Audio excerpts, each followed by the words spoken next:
Bonsoir à tous.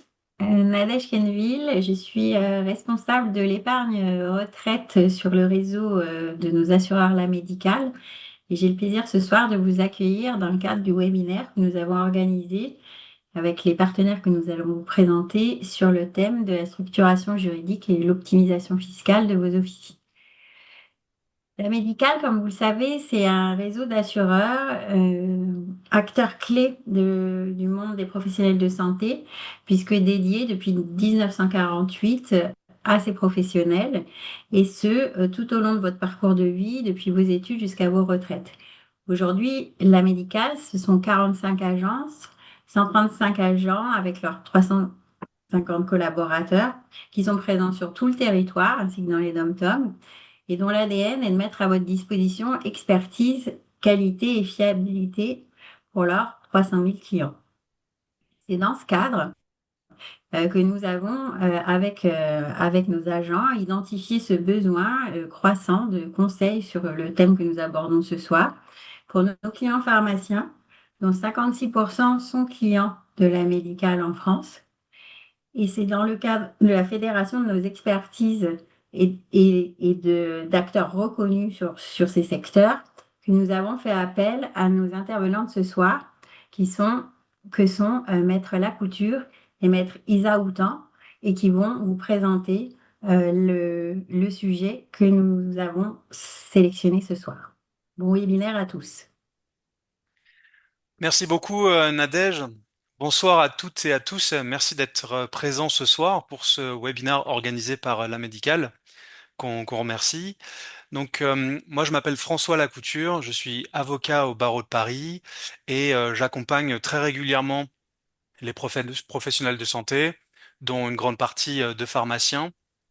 Euh, Ce soir, avec Bilal Aoutan, on va vous parler de deux opérations structurantes, mais je vais peut-être déjà le laisser aussi se présenter en quelques mots.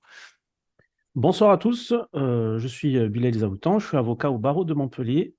J'exerce depuis une petite dizaine d'années le métier d'avocat et je me suis spécialisé dans les professionnels de santé sur le volet plutôt fiscalité, droit des sociétés appliqué aux professionnels de santé et aussi en matière de protection sociale, c'est-à-dire tout ce qui est cotisation sociale, cotisation retraite, etc. Et depuis maintenant 7 ans, avec François, on s'est associé pour parler, évoquer et travailler les sujets liés aux professionnels de santé. Voilà, donc comme je vous le disais, ce soir, on va parler de deux opérations qui sont des opérations structurantes, qui sont des jalons dans la vie des pharmacies d'officine. D'une part, les opérations de vente à soi-même, qui ont un nom, qui ont plusieurs noms, mais qu'on appelle généralement OBO, Owner by Out. On va voir pourquoi. Et d'autre part, l'ouverture du capital à un investisseur. Alors l'idée ce soir, c'est pas de vous noyer dans de la technicité, dans du juridisme. Au contraire, l'objectif, c'est de vous donner une grille de lecture plutôt simple, comprendre à quoi servent ces opérations, dans quel contexte elles peuvent être pertinentes, et surtout pourquoi elles doivent être pensées non pas comme des montages juridiques, financiers et fiscaux abstraits, mais comme des outils au service de votre stratégie professionnelle, d'une part, et aussi patrimoniale, d'autre part. Effectivement, quand on est pharmacien titulaire comme vous, on a parfois tendance à voir l'officine uniquement comme un outil de travail, un lieu d'exercice, une activité du quotidien. Mais en fait, c'est aussi votre officine, c'est aussi un actif, et c'est un actif qui peut être structuré, valorisé, transmis, réorganisé, et parfois mobilisé pour dégager du capital ou préparer l'avenir. Euh, et c'est là où interviennent ces deux opérations. Alors, ces opérations, elles supposent quand même un degré d'ingénierie juridique et fiscale assez élevé, ce qui explique du coup notre intervention en tant qu'avocat, en tant que professionnel du droit, puisque pour nous, bah, notre rôle, c'est d'en sécuriser la structuration, de vérifier la faisabilité des opérations, mais aussi d'anticiper leurs effets, notamment fiscaux. Mais ces opérations, il faut bien comprendre qu'elles ont aussi une dimension patrimoniale essentielle, parce qu'au fond, leur véritable intérêt, c'est aussi de permettre aux pharmaciens d'exploiter, de tirer de la valeur de son activité. Et quand ce capital est dégagé ou quand cette valeur elle est structurée, encore faut-il savoir comment orienter intelligemment cette valeur, comment s'appuyer dessus de façon intelligente avec une vraie stratégie patrimoniale. Et bah, c'est là où s'arrête notre rôle. Et c'est là où vous pouvez vous appuyer justement sur l'expertise d'acteurs comme la Médicale et son réseau qui justement vous accompagnent dans la création, dans l'établissement de cette stratégie. Alors, pour comprendre pourquoi ces opérations, elles intéressent de plus en plus les praticiens, d'abord, il faut repartir d'un contexte qui est propre à l'officine. Alors, donc juste pour résumer, l'objectif de ces deux opérations dont on va parler, c'est de structurer votre activité professionnelle, de valoriser votre officine. Euh, et avant que j'aborde le contexte, je voulais juste rappeler l'idée essentielle qui va structurer tout le propos de ce soir, c'est que c'est des opérations, c'est des sujets qui doivent être anticipés et pensés suffisamment en amont. Pourquoi? Puisqu'au final, si on anticipe bien ces deux opérations, on dispose d'une marge de manœuvre, on a le temps de se préparer, on a le temps de réfléchir à ce qu'on va faire avec le fruit de ces deux opérations. À l'inverse, si on les subit, si on tente de les mettre en place beaucoup trop tard, bah, tout de suite sa marge de manœuvre ou alors sa marge de négociation, elle est réduite. Donc ces deux opérations, si elles sont bien préparées, c'est des formidables leviers pour créer de la valeur, organiser son patrimoine, préparer une transmission, accompagner une évolution future de son officine, mais voilà, encore faut-il les anticiper. Pour en revenir au contexte, on le voit sur le slide ici, en fait, la pharmacie d'officine, elle est dans une situation assez singulière. On est à la fois sur une activité commerciale et libérale, comme le rappelait la Cour de cassation, mais avec des chiffres d'affaires quand même très élevés par rapport à d'autres professions libérales, mais aussi avec des marges relativement faibles. Il y a également une valorisation, on le verra un petit peu aujourd'hui, assez élevée des officines, mais dans le même temps, une raréfaction des pharmacies à la vente. Et on a aussi une structuration croissante du secteur. C'est un point essentiel. En fait, l'officine, elle est un objet hybride. D'un côté, c'est une activité qui est réglementée, fortement encadrée, qui est attachée à votre personne, la personne du pharmacien, et avec des règles professionnelles spécifiques. Et de l'autre, c'est aussi un commerce avec des fonds, avec un fonds, pardon, avec des flux, des ratios, une valorisation, un marché de la cession qui s'est développé, des logiques de regroupement et une vraie dynamique capitalistique. Et c'est cette double nature qui rend les opérations dont on va parler ce soir particulièrement intéressantes, puisque d'un côté, vous avez un outil d'exploitation, je dirais, qui est solide, structuré, qui peut générer des flux relativement prévisibles. Et de l'autre, vous avez un actif qui, dans beaucoup de cas, a pris de la valeur au fil du temps, dans un marché où les officines de qualité sont recherchées. Mais il faut aussi garder en tête le revers un petit peu de la médaille lié à votre contexte, qui est qu'avoir un chiffre d'affaires important ne signifie pas automatiquement avoir une capacité illimitée à supporter une opération de financement ou de restructuration. Euh, la faible marge oblige quand même à la prudence. Et c'est pour cela que nous, de notre point de vue d'avocat, il faut jamais s'arrêter à une logique purement théorique. Il faut toujours ramener les choses il faut toujours envisager chaque opération au regard de l'équilibre réel de votre officine. Alors, c'est ce contexte que je viens de décrire qui explique pourquoi certains montages, bah, les montages notamment dont on va parler aujourd'hui, peuvent être extrêmement pertinents en pharmacie d'officine, mais aussi pourquoi ils doivent être maniés avec méthode. Euh, L'officine, c'est un levier de constitution de patrimoine, mais il faut que cette opération, quand même, soit calibrée euh, au bon moment, au bon niveau, et aussi qu'elle colle évidemment à la situation de votre officine. Alors, le premier outil que l'on va aborder aujourd'hui, c'est l'OBO. Alors, qu'est-ce que c'est l'OBO? Owner Buyout. C'est un nom anglais parce que ça vient de la finance. Vous avez aussi parfois leverage buyout. C'est un petit peu différent, mais voilà. Nous, on l'appelle l'OBO ou l'OBO, ça dépend. C'est un outil qui illustre très bien cette idée de transformer votre valeur professionnelle en capital patrimonial. Alors là, on a le principe qui est rappelé. En fait, l'OBO, il repose sur un principe qui est relativement simple. Le pharmacien cède tout ou partie des titres de sa société à une holding qu'il va constituer et contrôler. Et la holding, elle va financer l'acquisition par un emprunt bancaire qu'elle va ensuite rembourser grâce aux dividendes dégagés par la société d'exploitation. Qu'en fait, tout repose sur un levier financier, mais je vais un petit peu détailler. Donc, si on résume, en fait, la recette est celle-ci.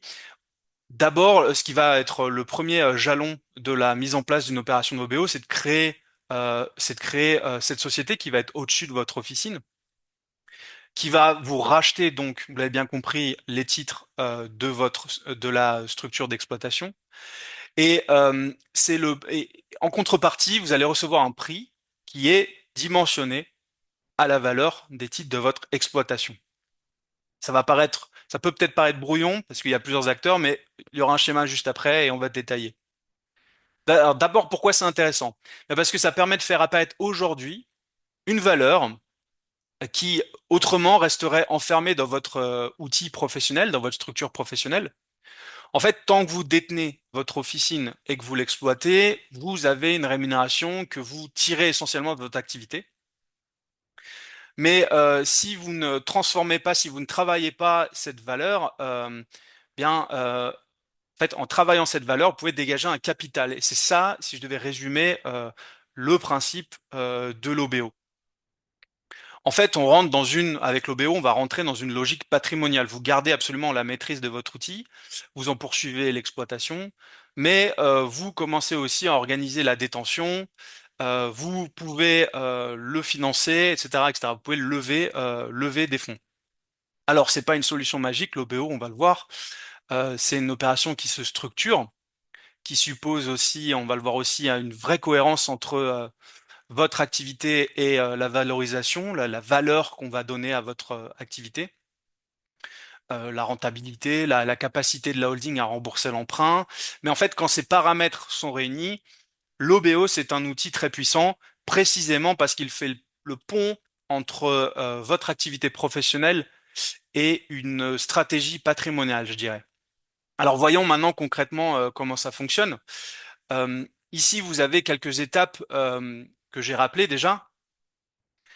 Mais je pense que peut-être la plus importante, c'est d'abord la première étape. D'abord, il faut vérifier si cette opération a du sens pour vous. C'est pas automatique, elle n'est pas toujours à conseiller. Il faut le vérifier. On crée pas une holding pour créer une holding. Alors ça peut avoir d'autres intérêts, mais si on la crée dans le cadre de l'OBO, il faut que ça ait du sens. Il faut qu'elle réponde à un objectif. Donc l'étape principale, c'est d'abord de déterminer, enfin de réaliser cette étude préliminaire. Et on verra aussi qu'est-ce qu'il y a dans cette étude. Euh, L'idée, pour synthétiser, c'est de voir la pertinence du schéma pour vous, combien vous pourriez récupérer par la cession de vos titres. Est-ce que le schéma est faisable en termes de capacité de financement de la holding, etc. Puis la seconde étape, c'est de créer la holding. La troisième étape, c'est évidemment la holding rachète les titres de votre structure d'exploitation et donc que vous perceviez un prix en contrepartie. Et pour cela, la holding va recourir à un financement bancaire. Concrètement, par exemple, dans les dossiers qu'on traite, notre étude est communiquée à l'établissement de crédit, puisqu'on a dimensionné l'emprunt au passage, au préalable. Donc la holding finance l'achat par l'emprunt bancaire. Et ensuite, une fois l'opération réalisée, puisque la cession a eu lieu, votre structure d'exploitation continue de fonctionner, fait remonter des dividendes à la holding et ces flux servent à ce que la holding rembourse la dette. Donc, ce qui est intéressant, c'est que il faut distinguer du coup deux étapes. D'un côté, vous avez euh, votre exploitation de l'officine qui continue, mais de l'autre, vous avez une réorganisation capitalistique, si je peux dire, de votre structure qui s'est mise en place derrière. Et c'est là où en fait on passe à une autre logique puisqu'on réfléchit plus seulement du coup avec son officine comme une source de revenus professionnels, mais on regarde aussi, on la voit aussi comme un actif comme un actif pouvant soutenir une stratégie patrimoniale de réinvestissement, etc. Puisque évidemment, l'enjeu de tout ça, c'est pas juste faire ça comme ça. L'enjeu, c'est qu'avec le prix dégagé, notamment dégagé avec les conditions fiscales qui seront détaillées par Bilal, l'enjeu, c'est de réemployer, réinvestir ces fonds, de pouvoir se constituer un patrimoine, de pouvoir mettre en place sa stratégie patrimoniale. Donc, le bon raisonnement, c'est donc pas est-ce qu'un OBO existe, est-ce qu'il est possible, c'est est-ce qu'il est pertinent pour moi maintenant avec mon officine, mes chiffres, mes objectifs et sous quel format. Alors, avec cette slide, on peut voir le basculement de structure avec sur la gauche le schéma avant l'OBO et sur la droite le schéma après l'OBO. Avant l'OBO, bah, c'est assez simple, hein. Vous détenez votre structure d'exploitation qui elle-même exploite le fonds. Donc le fonds avec un S, hein, ça vient du latin fundus, la richesse, c'est une richesse. Et ce que j'aime bien avec ce schéma, c'est qu'on voit qu'en fait, après l'OBO, on change, enfin rien ne change en termes d'activité. Il y a toujours la même structure qui exploite le même fonds. Ce qui a changé, c'est seulement l'architecture de la détention, puisque on passe à la charpente a changé en fait, et on passe à vous qui déteniez en direct votre structure d'exploitation, à simplement votre holding qui détient en direct la structure d'exploitation. Et vous avez en fait, on le voit dans la partie après l'OBO, la banque qui est venue financer la holding, qui est venue vous payer le prix pour acquérir vos titres. Euh, alors, derrière ces structures, il y a évidemment une question, peut-être la question principale, pourquoi faire ça? Euh, Parce que, alors, on va voir que c'est un, voilà, il y a des enjeux, il y a des enjeux, il y a des mécaniques, mais il faut d'abord, avant d'entrer dans la technicité plus en avant, s'interroger sur les objectifs d'un OBO. Et pour ça, je vais peut-être laisser Bilal vous le détailler. Alors, effectivement, il y a plusieurs raisons qui vont motiver au fait de réaliser cette opération d'OBO. On en a retenu cinq, bien évidemment, il y en a d'autres. Et ces cinq raisons sont, en premier lieu, monétiser une partie de la valeur de l'officine. Alors, qu'est-ce que ça veut dire monétiser une partie de la valeur de l'officine? François l'a évoqué au début de la visio. C'est en réalité donner une valeur réelle à votre fonds, à votre fonds à votre officine. Jusqu'à présent, lorsque vous exerciez dans votre structure, vous perceviez une rémunération mensuelle en qualité de gérant de cette structure et en qualité d'associé de cette structure. Là, l'idée, c'est donc de donner une valeur à la société d'exercice libéral ou à la SARL que vous avez, et d'en tirer les fruits tout de suite. C'est-à-dire que vous allez récupérer de l'argent, du cash, issu de la valorisation du fonds qui correspond à votre officine. La deuxième chose importante lorsque l'on fait un OBO, c'est structurer son patrimoine professionnel. C'est-à-dire qu'il faut avoir une vision non plus de quasi-salarié, c'est-à-dire je viens le matin, j'ouvre mon officine, je réalise ma prestation technique de docteur en pharmacie. Là, il faut aussi apporter, dans le cadre de son exercice, une dimension patrimoniale. Je vais essayer, par exemple, d'acquérir les murs de mon officine. Je vais également mettre en place un OBO pour me permettre de dégager du cash tout de suite et de le réinvestir avec, on le verra, une fiscalité plus intéressante. Donc là, on a une deuxième vision qui est patrimoniale. La troisième raison, elle rejoint un peu la seconde, c'est préparer la transmission de la pharmacie. Lorsque l'on a sa structure d'exercice, il est très compliqué de la transmettre à ses enfants. C'est même impossible, sauf si les enfants sont eux-mêmes pharmaciens au vu des textes. Donc là, l'idée, ça va être de créer une holding pour que cette holding euh, récupère petit à petit par la remontée de dividendes de l'argent.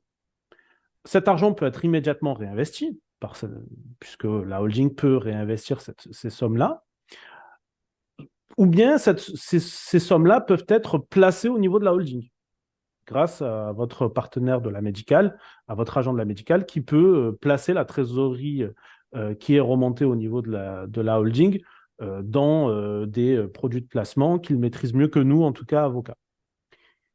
La transmission, elle va se faire d'autant plus facilement au niveau de la holding. Pourquoi? Parce que au moment de la retraite, la structure d'exercice, en général, est soit vendue, soit liquidée. Très, très souvent, elle est tout de même vendue. Et lorsque vous vendez une structure, donc une SARL ou une SEL, qui est détenue par une holding, il faut savoir que cette cession, elle rentre dans le cadre d'un statut fiscal, entre guillemets, d'un régime fiscal qui est celui de la cession des titres de participation. Et une cession de titres de participation est exonérée, sauf une quote-part de 12% de la valeur. Imaginons donc, par exemple, que la structure valait 1 million d'euros, donc la société d'exploitation, la SARL. Elle est détenue par la holding du fait de l'OBO. Vous trouvez un acheteur au moment de votre retraite. Vous revendez la structure d'exploitation via la holding, 1 million d'euros. Imaginons que vous l'aviez créée de zéro, donc elle valait zéro à la création, la plus-value d'1 million d'euros. Ben, au niveau de la holding, le million d'euros qui va remonter va être imposé à hauteur de 120 000 euros. Donc, il n'y aura que 120 000 euros qui vont être imposés. Et on va appliquer sur ces 120 000 euros l'impôt sur les sociétés. Et ça, c'est ce qu'on appelle le régime des titres de participation. Voilà. Donc ça, par exemple, c'est un exemple d'intérêt pour l'OBO, puisqu'on va avoir une fiscalité plus intéressante au niveau de la cession de la structure d'exploitation. Et donc, la manne financière qui va être dégagée avec une fiscalité inférieure va permettre une meilleure transmission aux enfants, puisque en haut, on aura une holding qu'on pourra transformer en société de gestion patrimoniale et procéder à la donation des parts de la structure de la holding. Ensuite, on a aussi la possibilité de faciliter l'entrée de nouveaux associés. Donc ça, c'est le quatrième point. Comment ça se passe? Donc, vous avez la structure d'exploitation. Donc, imaginons, c'est une SARL. Vous voulez faire rentrer des nouveaux associés. La valeur, on le verra après, la valeur d'une pharmacie est extrêmement importante. Donc, il faudrait que le nouvel associé s'endette, parfois même personnellement, pour rentrer au capital. Là, l'idée, c'est donc de créer une holding, et cette holding va s'endetter pour pouvoir racheter, comme l'a montré tout à l'heure François dans son schéma, pour pouvoir racheter cette SARL. Très bien. L'associé va pouvoir rentrer au capital de la SPFPL, puisque la valeur, ou de la holding, pardon, au niveau de la holding, puisque la valeur de la holding va être extrêmement faible, vu qu'il y a un endettement à son niveau. Et prendre une participation minime au niveau de la structure d'exercice. Donc voilà, il va pouvoir rentrer au capital de la société d'exercice via la holding et détenir aussi directement une petite partie de la structure d'exploitation. Donc ça permet une facilitation de l'intégration d'un pharmacien. Ça, on le retrouve assez souvent, par exemple, quand un jeune pharmacien veut reprendre une pharmacie d'officine, il veut connaître la réalité de l'activité, etc. Et pour ce faire, il veut être associé, pouvoir avoir accès au bilan, etc., etc. Ben, là, il va pouvoir rentrer dans la holding à un prix assez faible, puisqu'il y a une dette importante à son niveau, l'emprunt bancaire lié à l'OBO, et rentrer avec une petite participation en parallèle au niveau de la structure d'exploitation. Et le dernier point, c'est que l'OBO permet une très importante optimisation fiscale et financière. Pourquoi? Parce que la fiscalité appliquée à la vente de la structure d'exploitation à la holding, dans le cadre de l'OBO, est fiscalisée depuis le 1er janvier 2026 à 31,4%. Il faut savoir que jusqu'au 31 décembre 2025, c'était 30%, ce qu'on appelle le PFU. Voilà. Donc, le prélèvement forfaitaire unique. Là, maintenant, c'est 31,4% d'impôt sur l'ensemble de la plus-value. Un pharmacien d'officine, s'il prend une rémunération importante, il va être imposé jusqu'à 45% d'impôt sur le revenu. Il va ensuite payer les cotisations sociales, c'est-à-dire les cotisations URSSAF, plus les cotisations retraite. Et donc, en général, on dépasse les 50%, voire les 60% d'impôts et de cotisations sociales. Là, en prenant cette option de l'OBO, on va tout simplement réduire drastiquement la fiscalité puisqu'on va passer de 50%, 45%, après on peut monter jusqu'à 60% comme je le disais, à 31,4%. Voilà. Donc on a un vrai intérêt de l'OBO là-dessus, en plus du fait d'avoir encaissé tout de suite une forte valeur que vous pouvez placer et qui vous permettra d'engranger des revenus capitalistiques cette fois-ci en parallèle. Donc, l'OBO est avant tout un outil de structuration et de création de valeur. C'est la base, si vous voulez, dans le cas de ce schéma. Donc, plus la valorisation de l'officine est importante, plus l'effet de levier bancaire peut être élevé. En effet, on va avoir besoin d'un emprunt bancaire élevé pour pouvoir financer le rachat par la holding de la structure d'exploitation. Ça, c'est normal.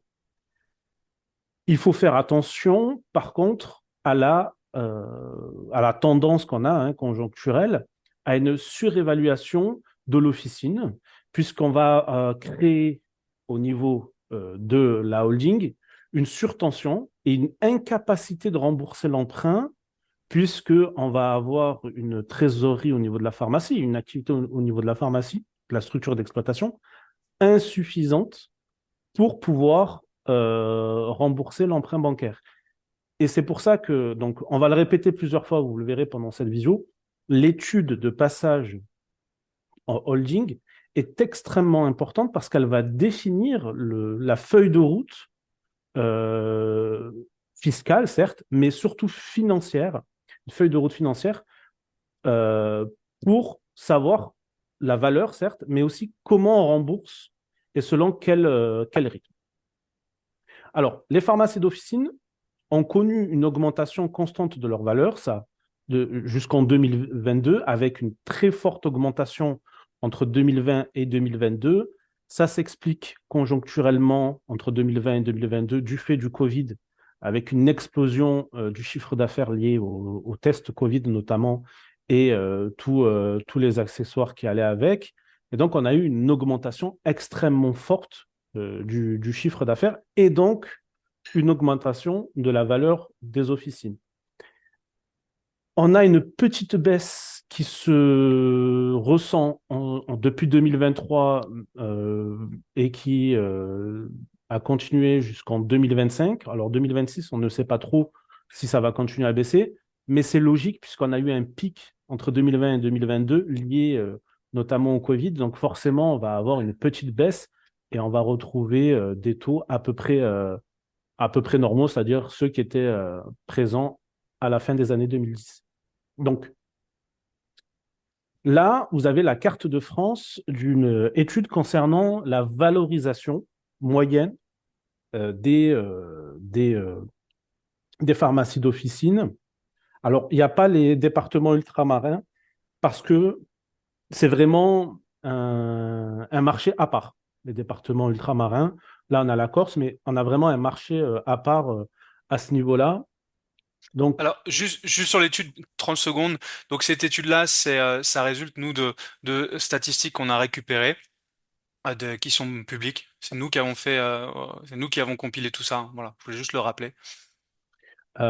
tout à fait. Et donc, on a ces chiffres-là. bon, qui sont un peu nébuleux comme ça. Euh, Qu'est-ce que c'est que l'EBE là? Donc là, on dit la moyenne observée en France passe de 5,4 fois l'EBE en 2022 à 5,3 fois l'EBE en 2023. Alors l'EBE, c'est ce qu'on appelle l'excédent brut d'exploitation. Pour simplifier énormément, ça correspond à peu près au résultat d'exploitation moins les charges personnelles augmenter ensuite des impôts. Donc, vous prenez par exemple, imaginons le résultat d'exploitation, c'est 500 000 euros, les charges personnelles, c'est 100 000 euros et les impôts que vous payez, c'est également 100 000 euros. Vous faites 500 000 moins 100 000 plus 100 000. Ça vous fait 500 000 euros le BE. Alors là, le BE dont il est question, c'est donc le résultat d'exploitation retraité. Voilà, pour aller très vite, hein.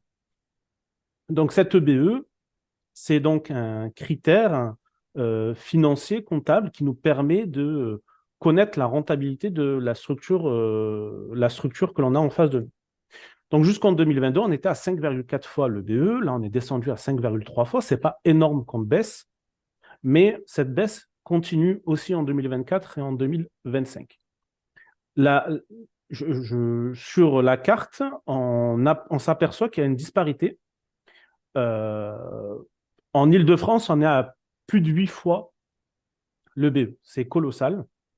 Et en région, comme on dit, on va être à peu près à 4,8 fois, 4,9 fois.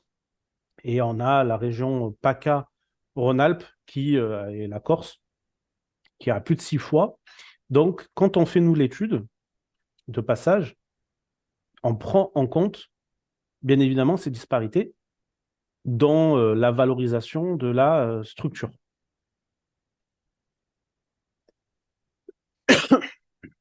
Alors, il y a un autre paramètre qui est hyper important aussi pour déterminer la valorisation de la structure, c'est la valeur au regard du chiffre d'affaires.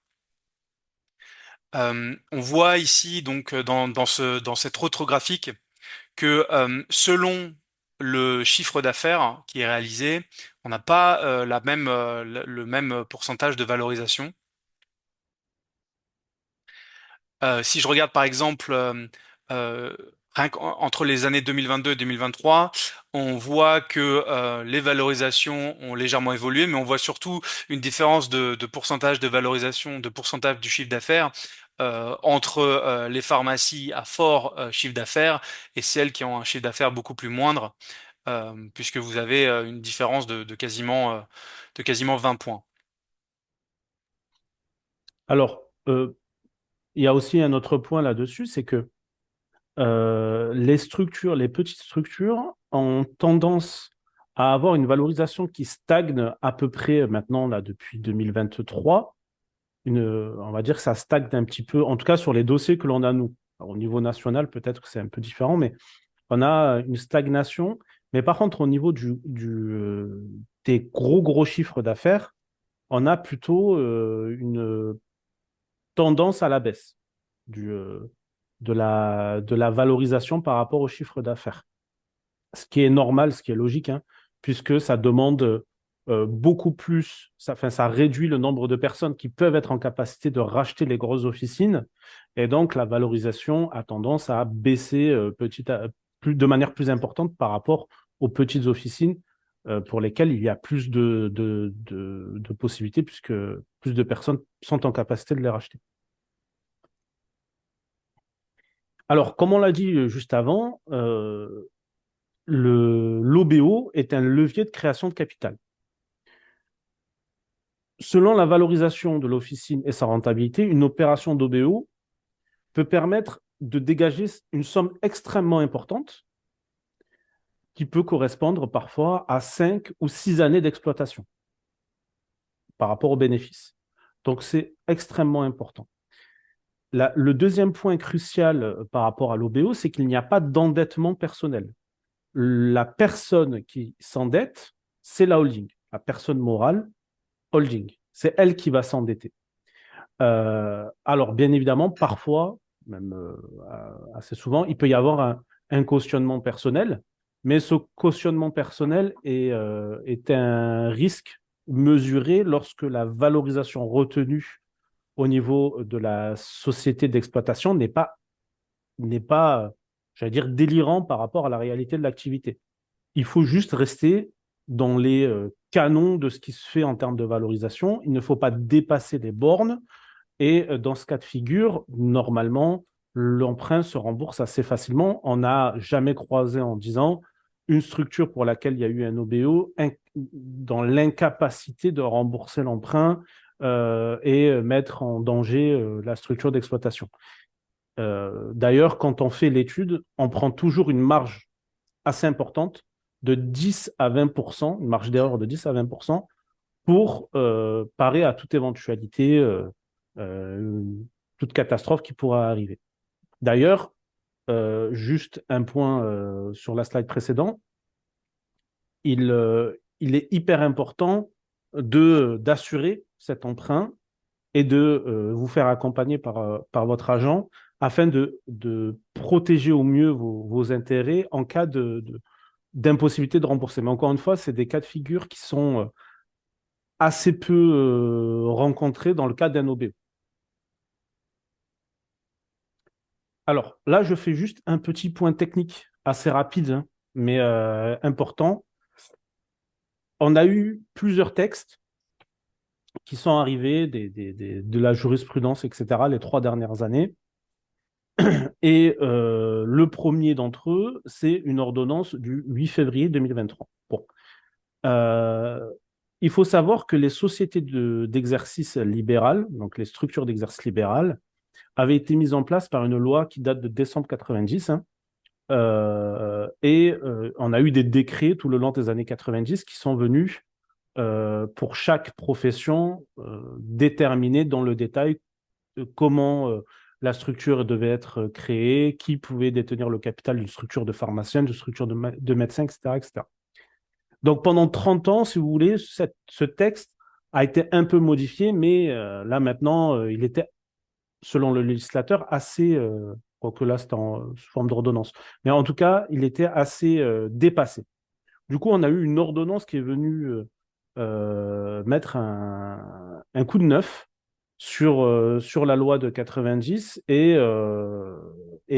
et remettre à plat certaines, certaines clauses, notamment concernant la détention du capital. On a eu un décret d'application pratiquement 2 ans après, en décembre 2025 pour les pharmaciens, qui est venu détailler qui peut détenir une SEL, qui peut détenir une holding, etc., etc. Donc, on a eu des changements, mais on va encore avoir quelques changements qui vont intervenir parce que le décret n'est pas encore assez précis. Donc, on va avoir très certainement des nouvelles précisions qui vont arriver. On n'a pas de révolution forcément, mais on a tout de même un cadre juridique qui s'est clarifié dans certains cas. Et comme toujours, certains autres cas qui étaient clairs jusqu'à là et qui ont été un peu touchés alors qu'ils auraient pu ne pas l'être. Le dernier point, c'est surtout la jurisprudence, c'est ça que je voulais évoquer avec vous. Peut-être certains d'entre vous ont entendu parler de l'arrêt de la Cour de cassation du 19 octobre 2023. On l'évoque ici pour vous dire que selon nous, c'est un cas de figure qui est isolé. Et cette jurisprudence, elle parle de quoi? C'est le cas de figure d'une selle de chirurgien dentiste qui avait été créé et il y avait eu ensuite un OBO au-dessus, une SPFPL qui avait été créée. Et on a eu un abus dans la valorisation de cette selle. On a eu une valorisation extrêmement importante et on a eu un chirurgien dentiste qui a décidé de ne plus se verser de rémunération. Enfin, en tout cas, une rémunération extrêmement faible. Donc lui a été trop loin dans l'optimisation qu'il a fait avec l'OBO. Et donc, l'URSSAF, non, c'est la caisse de retraite des chirurgiens dentistes plutôt, est venue lui dire les les dividendes que vous faites remonter depuis votre société d'exercice libéral à votre holding doivent être soumis aux cotisations sociales, comme si vous les aviez perçus en perso. Donc, ça a fait un tollé chez les avocats, chez les praticiens du droit, et parce que le chirurgien dentiste ne les avait pas perçus en perso, c'était sa holding qui les avait perçus, ces sous. et donc ça n'aurait pas dû être soumis aux cotisations sociales. Et on a eu une clarification du ministère du Travail et du ministère de l'Économie en 2025 pour nous expliquer que c'était dans un cas de figure très particulier, que la personne qui avait fait ça avait, c'est pas dit directement, mais entre les lignes, on comprend qu'elle avait abusé du dispositif. Et surtout, ça avait, je le répète, mais ça avait surtout un caractère isolé à cette jurisprudence. Voilà. Alors, le contexte fiscal actuel demeure favorable aux OBO. Je vais laisser François vous l'expliquer assez rapidement. Oui, alors bah, bon, tu l'as déjà abordé, Bilal, mais pour l'instant, c'est encore effectivement tout à fait favorable puisque, comme vous l'expliquez, Bilal, la fiscalité qui s'appliquera à la cession de vos titres de la structure d'exercice à la holding est quand même beaucoup plus favorable que la fiscalité qui s'applique à votre rémunération, puisque là, on parle d'un taux fixe de 31,4%. On a aussi une application d'un régime fiscal spécifique qui s'appelle le régime Murphy, qui s'applique aux dividendes versés à la holding. Peut-être tu peux expliquer, Bilal, en une phrase ce dont il s'agit, le régime Murphy. Alors, le régime Murphy, c'est un régime très avantageux en fiscalité. C'est un régime qui permet, quand vous faites remonter des dividendes de la structure d'exploitation vers la holding, de soumettre les dividendes à aucun impôt. Donc, vous n'avez pas d'impôt qui s'applique, sauf sur une quote-part de 5% des sommes qui remontent. Imaginons donc vous faites remonter 100 000 euros de la structure d'exploitation vers la holding. Seuls 5 000 euros vont être imposables et ces 5 000 euros vont être imposables à l'impôt sur les sociétés au niveau de la holding, c'est-à-dire à 25%. Donc au final, sur 100 000 euros, vous allez être imposé à 1,6%. Voilà, Voilà. c'est ça le régime Murphy. Ensuite, vous avez une possibilité qui est de déduire au niveau de la holding les intérêts de l'emprunt qu'elle a contracté. Donc c'est quand même un intérêt fondamental. Et en définitive, cette fiscalité rend quand même le montage de l'OBO très intéressant, comme juste comme on l'expliquait, du coup, comme outil de réinvestissement patrimonial. Et même, tu l'avais évoqué, Bilal, à la retraite par la transformation de la holding en société de gestion du patrimoine. Alors là, c'est pour l'instant, puisqu'en fait, il y a des discussions. Tout à fait. Donc là, pour le moment, les règles fiscales et sociales applicables au montage de holding ont évolué ces dernières années, mais on reste tout de même sur des principes qu'on a connus depuis allez, une dizaine d'années, qui sont une fiscalité beaucoup plus avantageuse sur les dividendes pardon, et sur les cessions de parts et de titres des structures d'exploitation. On a un petit flou juridique sur la question des détentions par rapport à l'ordonnance et la directive de 2025 que j'ai évoquée précédemment. Comme vous le savez, en 2027, on sera dans une nouvelle échéance présidentielle. On ne sait pas quelle fiscalité va s'appliquer. On sait en tout cas qu'en 2026, la fiscalité n'a pas trop évolué, même si elle a un peu augmenté, mais elle n'a pas trop évolué par rapport à l'OBO. En 2027, le contexte sera soit identique, on n'y croit pas trop, soit moins favorable. Donc, les OBO sont en tout cas intéressants fiscalement aujourd'hui, à l'instant T, jusqu'au 31 décembre 2026, sauf cataclysme. Et en 2027, on verra la fiscalité qui va s'appliquer aux cessions de titres. On ne la connaît pas pour le moment. Juste, je voulais faire une petite parenthèse tout à l'heure. Je vous ai projeté deux schémas sur la valorisation. Un schéma qui reprenait une valorisation selon l'EBE et un second schéma selon le chiffre d'affaires. Il faut savoir que la pratique aujourd'hui, c'est de moins en moins utiliser le chiffre d'affaires pour prendre en compte la valorisation. On prend maintenant de plus en plus en compte un multiple de la marge, ce qui nous permet quand même de nous rapprocher beaucoup plus de la rentabilité. Nous, par exemple, quand on fait aujourd'hui des études de passage en holding, on prend beaucoup plus en compte l'EBE, donc l'excédent brut d'exploitation, qui prend en compte directement le résultat d'exploitation, et on corrige ce chiffre avec un multiple de la marge, ce qui nous permet d'être beaucoup plus proche de la réalité de la valeur de l'activité. Voilà. Même si le chiffre d'affaires, on le garde parce que ça nous donne quand même une idée de la puissance de l'activité. Quand vous avez 3 millions d'euros plus de 3 millions d'euros de chiffre d'affaires, vous avez forcément une structure différente que qu'une officine qui ferait 1 million d'euros, 1,5 million de chiffre d'affaires. Mais aujourd'hui, c'est plutôt EBE et marge, multiple de la marge que l'on prend en considération. Voilà. Voilà. Et alors, vous le voyez, du coup, rien que la détermination de la valorisation, c'est une étape essentielle, puisqu'en fait, ça va conditionner toute l'architecture Mhm. du montage de l'OBO. Et c'est pour ça il faut avant, on insiste vraiment parce que ça conditionne tout, il faut qu'il y ait une analyse chiffrée et personnalisée qui soit faite pour sur la base de cette valorisation, on va déterminer aussi, on va dimensionner aussi le financement bancaire, regarder l'équipe d'opération et surtout voir le capital que vous allez dégager. Voilà. Donc c'est la base, c'est l'étape, la brique principale du montage OBO. Alors il y a une deuxième opération dont on souhaiterait parler ce soir, qui est celle de l'ouverture du capital de votre structure d'exercice à un investisseur.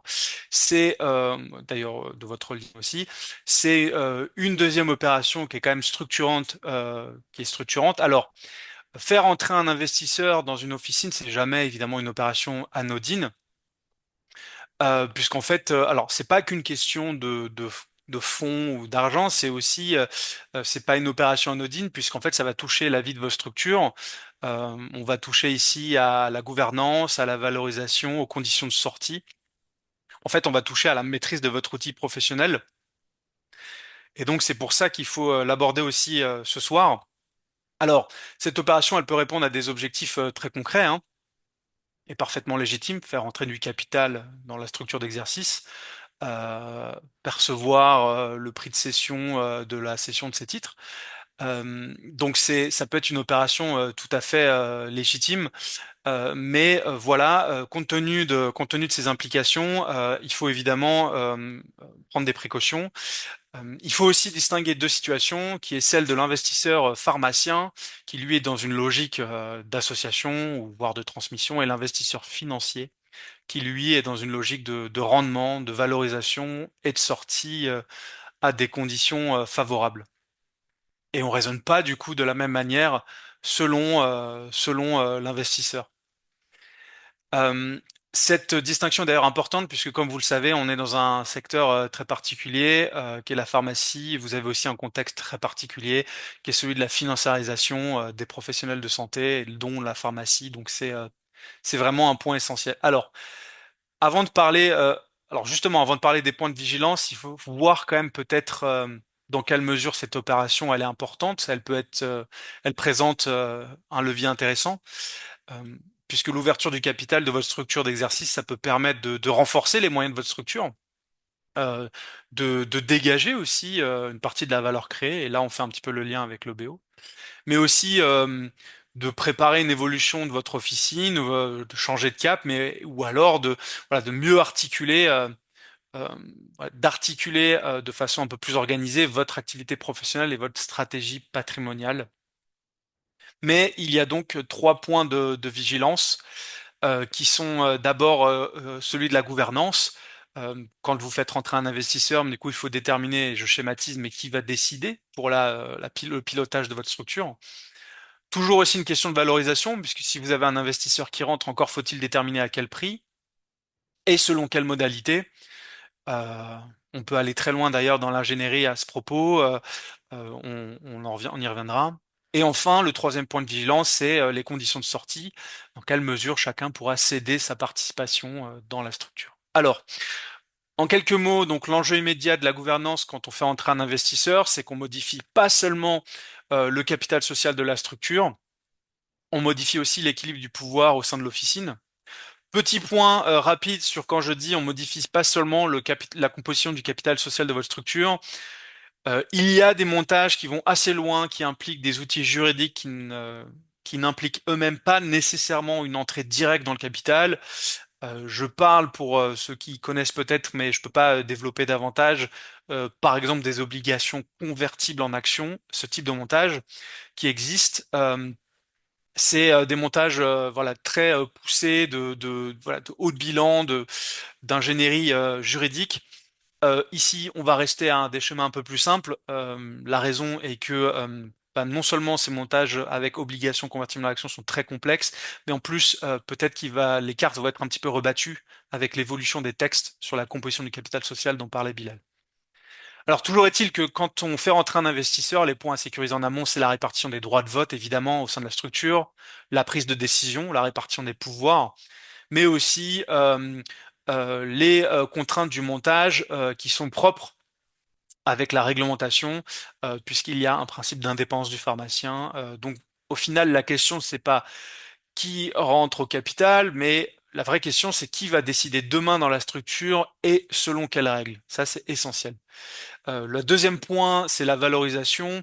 Alors, vous l'avez vu déjà un petit peu avec l'OBO, la valorisation, c'est essentiel, mais ici, en plus, on est dans une dynamique différente puisque vous avez un investisseur qui va vouloir rentrer avec telle valorisation versus vous qui allez peut-être vouloir souhaiter une autre valorisation. Donc, on le voit un petit peu ici, les points à sécuriser en amont, c'est évidemment le prix qui va être négocié, les méthodes de valorisation retenues, et on insiste là-dessus, l'intérêt de faire une contre-étude et une contre-offre. Puisque si un investisseur arrive et qui vous dit votre structure vaut tant, pour pouvoir négocier, il faut avoir un point de comparaison. Donc l'intérêt aussi dans ce type d'opération, c'est de faire euh, une étude en face. Alors, ici donc, vous le comprenez, l'intérêt, la question, l'enjeu, c'est pas seulement de savoir combien l'investisseur va mettre pour rentrer, mais à quelle valeur, pardon, combien l'investisseur est prêt à mettre, mais surtout à quelle valeur on va négocier pour son entrée. Et le dernier point, je sais que c'est assez étrange, mais quand on envisage l'entrée d'un investisseur, il faut aussi envisager sa sortie puisque c'est alors malheureusement on arrive un petit peu à la fin du temps imparti, mais la sortie ça mériterait des développements considérables puisqu'en fait on néglige souvent quand on fait rentrer un investisseur d'organiser en amont la sortie potentielle, le dénouement de cette opération. Donc c'est un point essentiel aussi à maîtriser. Et c'était ça le bon slide. Parce que vous avez des mécaniques de clause de sortie, de droit de préemption, de liquidité des titres, qui sont des choses qui s'organisent en amont. Euh, En fait, la question ici, quand on organise la sortie, c'est de savoir dans quelle mesure on organise la liberté de dénouer l'opération.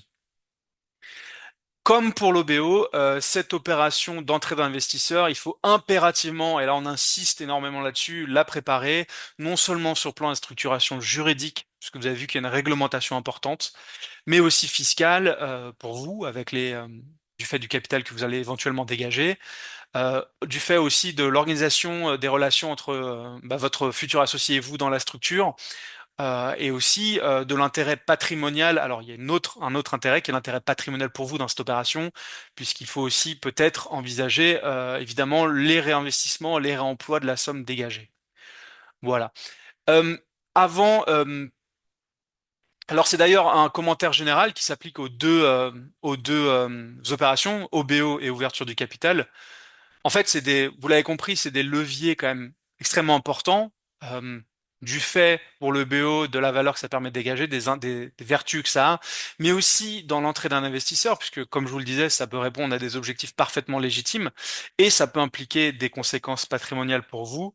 Donc, ces deux opérations, pour ces deux opérations, vous l'avez compris, il faut systématiquement, et vraiment on insiste, se faire accompagner en amont et pour ça, pour vous faire accompagner en allemand, non seulement sur le plan juridique et fiscal avec nous, vous pouvez aussi vous faire accompagner en amont directement sur le plan de la stratégie patrimoniale. Et pour ça, évidemment, on vous renvoie vers les agents de la médicale que vous pouvez contacter directement.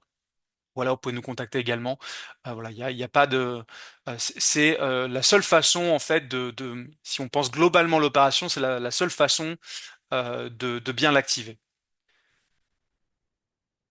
Alors peut-être, je vous laisse la parole, Nadège. On a beaucoup mangé sur votre temps. Pas de problème. Pas de problème, merci beaucoup à vous. On le savait, c'est un sujet très riche. L'idée ce soir, c'était de vous donner les bases pour l'aborder et des bases solides, mais bien évidemment, cela nécessitera une étude personnalisée, vous l'aurez compris, et complète de votre situation. Comme nous l'ont souligné nos intervenants, l'idée c'est de mettre en connexion les expertises de vos agents la médicale et de vous et celles de vos conseils habituels comme vos experts comptables, notaires, avocats fiscaux si vous en avez, mais de vous indiquer ce qu'on vous recommande et qui nous ont fait le plaisir de nous accompagner ce soir, que vous pouvez solliciter comme ils vous l'ont dit. Ces opérations de structuration juridique et patrimoniale, vous l'avez aussi compris, elles vous permettent de dégager potentiellement un capital significatif. L'expertise de vos agents, elle va être de vous accompagner dans le placement de ces fonds comme ils le font déjà et au quotidien, dans nos enveloppes assurantielles. L'idée, c'est pas de faire un catalogue de la même manière ce soir, hein, mais nos solutions s'y prêtent. On a les contrats de capitalisation pour les personnes morales, qu'on travaille beaucoup pour notre clientèle avec les agents, et les contrats d'assurance vie aussi à titre personnel, en fonction de la structuration qui aura été retenue. Il vous accompagne dans la valorisation, la diversification de ces fonds, l'anticipation, la préparation de la transmission, tout ce qu'on a abordé ce soir, hein, tous les leviers aussi qu'on a identifiés ce soir. Euh, on vous habitue, on vous, on vous accompagne classiquement sur la préparation de la retraite et vous l'avez compris, tous ces sujets sont interconnectés. Et le tout via une offre financière aujourd'hui qui repose sur le partenariat avec Generali, dont le rapprochement depuis 2022 va nous permettre d'aller encore plus loin dans l'accompagnement sur ces solutions financières et l'expertise aussi en interne. On a des ingénieurs patrimoniaux qu'on peut mettre à disposition sur ces dossiers en complément, encore une fois, des conseils qu'on a évoqués ce soir et des offres de services et de produits reconnus sur la place. Donc, on bénéficie de la solidité et de l'offre du groupe Generali, mise à disposition pour notre réseau La Médicale, ainsi que ces expertises externes qu'on va rechercher en permanence pour vous accompagner. L'idée, c'est de vous rapprocher de vos agents à la suite de ce webinaire et d'avancer sur votre situation particulière euh, dès que vous le souhaitez et que le moment vous paraît opportun. Eh bien, merci beaucoup. Alors, sauf erreur, Bilal, je crois on n'a pas. Tu disais qu'il y avait quelques questions. Oh, Non, on on n'a n'a pas, pas de questions pas de questions. directement liées à la présentation. J'ai répondu à une ou deux questions qui étaient liées à la présentation directement dans le chat, dans le Voilà. Q&A. De toute façon, n'hésitez pas si vous avez des questions ou besoin d'éclairage. C'est aussi ça le principe. Exactement. Et puis, s'il y a des questions très techniques liées à l'OBO notamment et ce genre de choses, bah, vous avez nos contacts. On peut y répondre sans problème avec François. Et s'il y a des questions liées pour le coup à la partie patrimoniale, réinvestissement, etc., ça se passera plutôt avec la médicale, avec Nadège. Merci beaucoup à tous les deux. Merci. Et s'il n'y a pas d'autres questions, eh bien, on vous laisse nous revenir côté la médicale et côté Maître Lacouture et Isaou Tank. Nous remercions à nouveau et nous aurons le plaisir de proposer régulièrement ce type d'intervention selon les besoins qui nous sont remontés régulièrement par nos agents du terrain, justement. Parfait. Eh ben, merci beaucoup. Merci, bonne soirée. À tous, bonne Bonne soirée. soirée. Au revoir. Au revoir.